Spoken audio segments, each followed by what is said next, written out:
Hello everyone, welcome to পূজা টক্স। এই নতুন বছরে আমরা ফিরে এসেছি আমাদের এই চ্যানেলে আরো নতুন একটি ভিডিও নিয়ে, এবং অবশ্যই আমরা এই নতুন বছরে চেষ্টা করব যাতে আমরা সবাই মিলে একসাথে আমাদের ইনভেস্টমেন্ট জার্নিতে এগিয়ে চলতে পারি।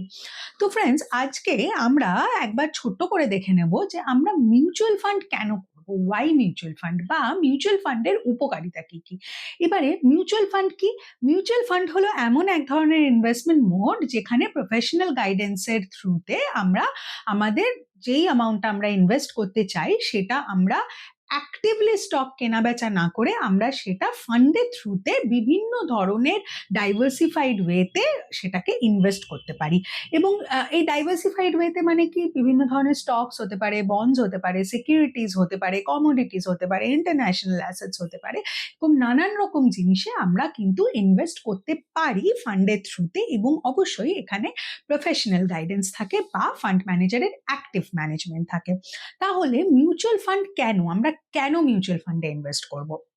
প্রথমত যেটা বললাম যে মিউচুয়াল ফান্ডে যদি আমরা ইনভেস্ট করি তাহলে আমাদের যে ইনভেস্টেড অ্যামাউন্ট অফ মানিটা সেটা কিন্তু ডাইভার্সিফাইড হয়ে যাচ্ছে। মার্কেটে অ্যাভেলেবেল বা মার্কেটে যেই যেই ধরনের অ্যাসেট ক্লাসগুলো আছে, যেরকম আমরা বললাম stocks, corporate bonds, government bond, securities, debts, বিভিন্ন ধরনের কমোডিটিস যেমন gold, silver, etcetera, international assets, এই সব রকম জিনিসে কিন্তু আমাদের ইনভেস্টমেন্টটা ডাইভার্সিফাইড হয়ে যাচ্ছে। কোনো ইন্ডিভিজুয়াল অ্যাসেট ক্লাসের রিস্ক এখানে থাকছে না, আমরা সবটাই অ্যাভেল করতে পারছি। এবং এখানে বিভিন্ন সেক্টরেও ইনভেস্ট করা হচ্ছে, যেমন information technology, energy, pharmaceuticals, infrastructure, automobiles, banking.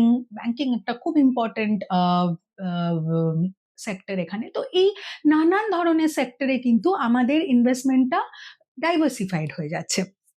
Second advantage কি? সেকেন্ড অ্যাডভান্টেজ হচ্ছে লিকুইডিটি। আমরা আমাদের এই যে ইনভেস্টমেন্টটা, এটা যে কোনো সময় অ্যাক্সেস করতে পারি। মানে আমার যদি কোনো অ্যামাউন্ট উইথড্র করার হয় বা আমার যদি হঠাৎ করে ইনভেস্ট করার হয়, তাহলে সেটা কিন্তু ডিজিটালি অনলাইনে আমরা যে কোনো মুহূর্তে ইজিলি করতে পারি। খুবই লিকুইড, এই মোড অফ ইনভেস্টমেন্টটা খুবই লিকুইড। এবং ইন্ডিয়া এবং গ্লোবালি এই যে মিউচুয়াল ফান্ডের ইনভেস্টমেন্টটা, এটা কিন্তু খুবই রেগুলেটেড অ্যান্ড ট্রান্সপারেন্ট। এটা রেগুলেটেড বাই সেবি অ্যান্ড এটা খুবই ট্রান্সপারেন্ট। মানে এটা কতটা রিটার্ন দিচ্ছে, কেমন পারফর্ম করছে, এই পুরো জিনিসটা একটা clear picture through out the investment time আমাদের কাছে থাকছে।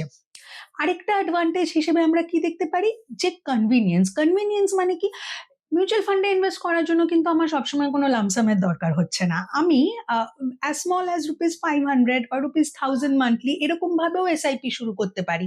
তো এই মিউচুয়াল ফান্ডটা সকলের জন্য। মানে এমন না যে আমি সোনা কিনতে যাব, সোনাতে ইনভেস্ট করব, আমার অনেক টাকা লাগবে, বা আমি কোনো লামসাম ইনভেস্ট করব, এরকম ব্যাপারটা না। খুব স্মল অ্যামাউন্টেও আমি ইনভেস্টমেন্টটা করতে পারি।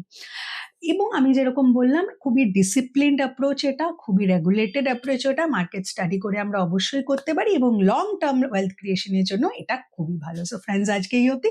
ফিরে আসবো আরো নানান ধরনের আলোচনা নিয়ে। Please like, comment and subscribe. Stay tuned.